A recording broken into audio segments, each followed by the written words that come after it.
पे आ जाए, क्योंकि कल देर रात तक की संख्या करीबन 400 से 500 के लगभग ही पेट्रोलिंग पॉइंट 14 की थी। जब ये क्लैश हुआ, वायलेंट हुआ, उस दौरान भी चाइनीज पीएलए काफी झुंड में थे वहां पर। तो इसीलिए इस पूरे रीजन को इंटैक्ट किया गया है, डीएसडीबीओ रोड को फिर से सिक्योर किया गया। और एक और बात बता दें, अभी का अपडेट यह है कि भारतीय वायुसेना लगातार कॉम्बैट एयर पेट्रोल के जरिए एयर डोमिनेंस भी कर रही है। इसका मतलब बिल्कुल साफ है कि चाइनीज मिसएडवेंचर से निपटने के लिए भारतीय सेना और भारतीय वायुसेना का गठजोड़ यहां पर काम आएगा। और ब्लू वाटर्स पर भी डोमिनेंस के लिए जो हमारे नेवल सोर्सेज हैं वो बता रहे हैं कि उस पर भी पूरी तरीके से मॉनिटरिंग की जा रही है। तो आप ये समझ लीजिए, भारतीय सेना, वायुसेना और साथ में इंडियन नेवी, ये तीनों चीफ इस समय रक्षा मंत्री राजनाथ सिंह से अहम बैठक कर रहे हैं, जिसमें चीफ ऑफ डिफेंस साहब भी मौजूद हैं। और जो जानकारी हमें रक्षा मंत्रालय के सोर्सेज बता रहे हैं, ये बैठक बेहद अहम है, क्योंकि इससे दिशा और दशा तय होगी। डिप्लोमेटिक टॉक्स के साथ साथ मिलिट्री लेवल टॉक्स किस नतीजे पर पहुंचेगा। सुशांत,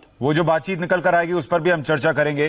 कर्नल डिनी, आप भी इस इलाके को बहुत बखूबी समझते हैं। ये जो हम कह रहे हैं कि चीन को पीछे हटना होगा और जैसा मनीष कह रहे थे कि 5, 6, 10 किलोमीटर पीछे जाना होगा, ये सुनने में लग सकता है इतने किलोमीटर है, लेकिन ये इतना आसान होगा क्या?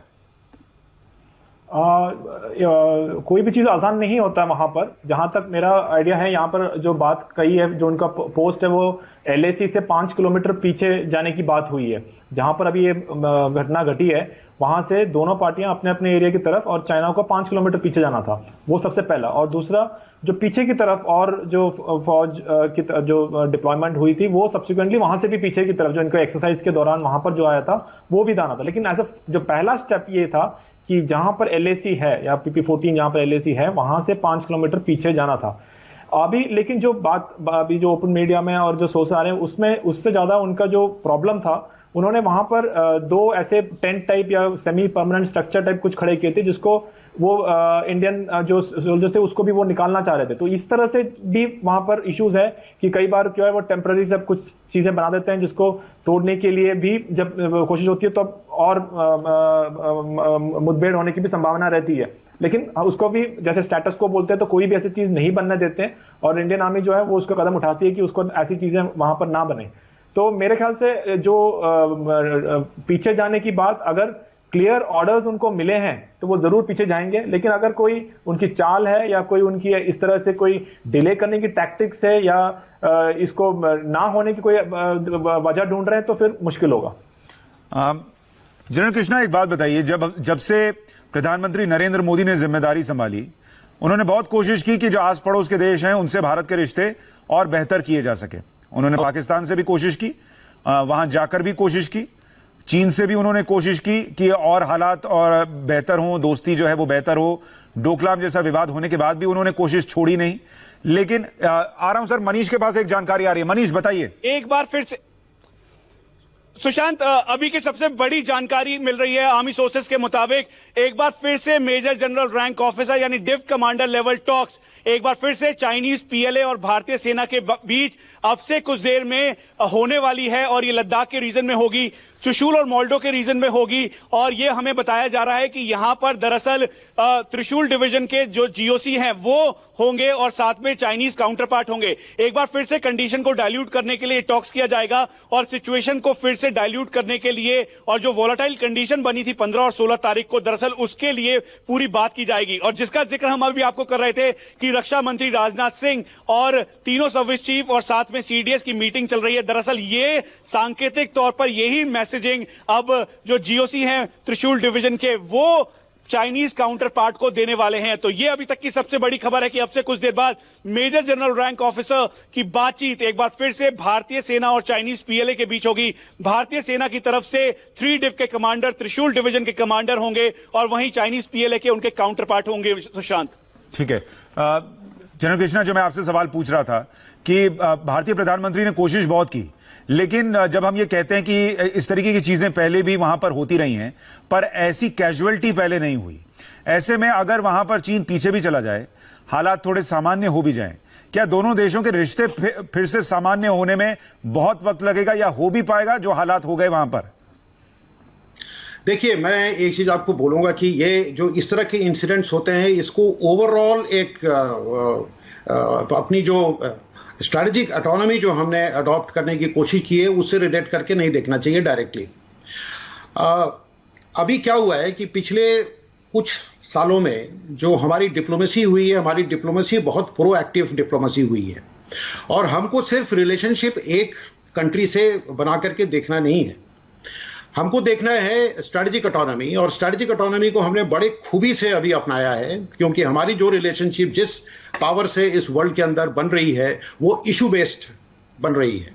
और अगर हमको एक रीजनल पावर बनना है तो हमको सभी से रिश्ता अच्छा रखना होगा। हमारी रिश्ता तो चाइना से भी अच्छा है, अगर चाइना से रिश्ता नहीं अच्छा होता तो फिर WTO में जो हम दोनों ने साथ मिल करके केस लड़ा फार्मर सब्सिडी ग्रांट के अगेंस्ट, और वो भी यूएसए के अगेंस्ट, और हमने जीता साथ में। तो ये दर्शाता है कि जो भारत की जो डिप्लोमेसी है और भारत सर माफी मांग रहा हूं, मनीष के पास कुछ और जानकारी आ रही है, वो बताना चाह रहे हैं, एक बार फिर उनके पास चलते हैं। मनीष, अच्छा उनका फोन कट गया, एक बार उनके पास फिर से चलेंगे, एक छोटा सा ब्रेक ले रहे हैं, ब्रेक के बाद भी इस बड़ी खबर पर हम लौट रहे हैं।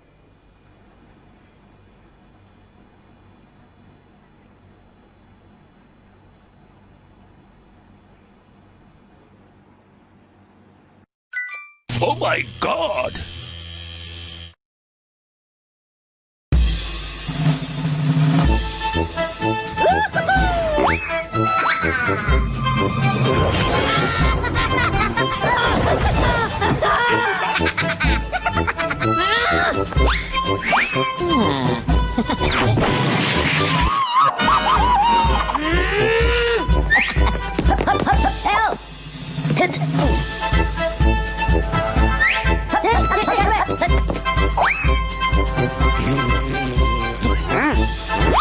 Yes, sir! No.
Oh my God!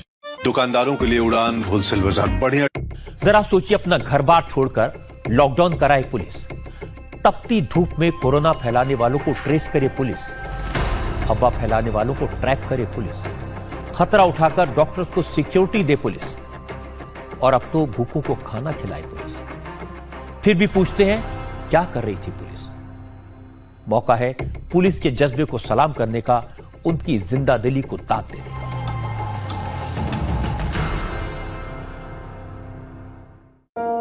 Corona की खुशबू के साथ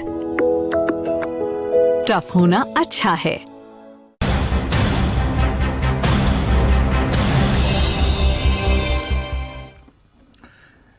LAC पर भारत और चीन के बीच जो झड़प हुई उसमें चीन को बड़ा झटका लगा है। इस फेस ऑफ में चीन का कमांडिंग ऑफिसर मारा गया है। यह कमांडिंग ऑफिसर वही था जिसके साथ कल जब झड़प हुई थी तो वहां पर मौजूद था। मनीष के पास चलते हैं। मनीष, आप कुछ और जानकारी देना चाह रहे थे।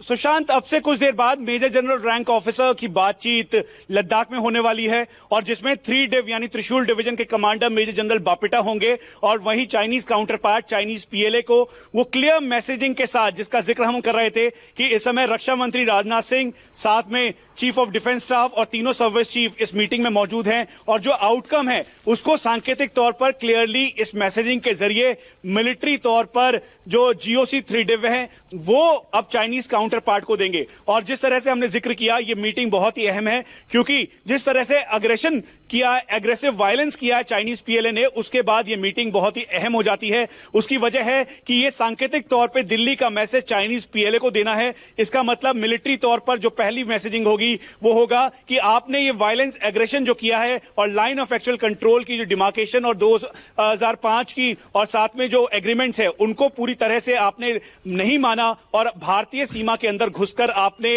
ये घुसपैठ की है और अग्रेशन किया है। दूसरा कि आपको अप्रैल 2020 के स्टेटस को मानना होगा। आप पीछे जाइए, जो आपने अपना परमानेंट स्ट्रक्चर तैयार किया है उसको डिसमेंटल कीजिए, जो आपने टेंटेज यहां पर लगाई है उसको डिसमेंटल करके पीछे की तरफ जाइए, क्योंकि ये लाइन ऑफ एक्चुअल कंट्रोल नहीं है जिसका पालन हम और आप दोनों करते हैं, खासतौर पे अक्साई चीन के इस एरिया में। ये बहुत बहुत अहम मीटिंग होने जा रही है कि यहां दिल्ली में जो भारत का स्टैंड है वो चीन तक पहुंचाने के लिए मीटिंग है, और उसके बाद जो होगा, जो किया जाएगा, उसकी जिम्मेदारी फिर चीन पर होगी कि हमने आपको बता दिया ये स्थिति है, ये हम चाहते हैं।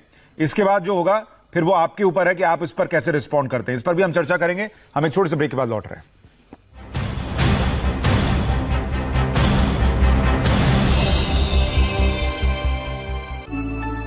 डॉलर ने भी अपनी आखिर क्या हैं वो फीचर्स जो इंडिया टीवी लाइव ऐप को बनाते हैं सबसे अलग, सबसे बेहतर, और जिसने दिलाया इसे देश की सबसे इनोवेटिव न्यूज ऐप का खिताब। चलिए देखते हैं।